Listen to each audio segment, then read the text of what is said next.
বন্ধুরা এই বাইকটা একটু ভালো করে দেখে নাও। পুপি তোমার কি লাগবে এই বাইকটা? দেখো তো কোনটা লাগবে তোমার। Black colour. পুপি বলছে পুপি ব্ল্যাক কালার লাগবে।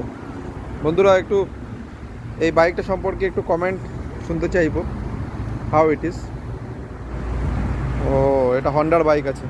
দারুণ দারুণ মানে দারুণ, কোনো কথা হবে না। প্রত্যেকটা বাইকই মানে এক সে বরকার এক, জবরদস্ত হন্ডার বাইক।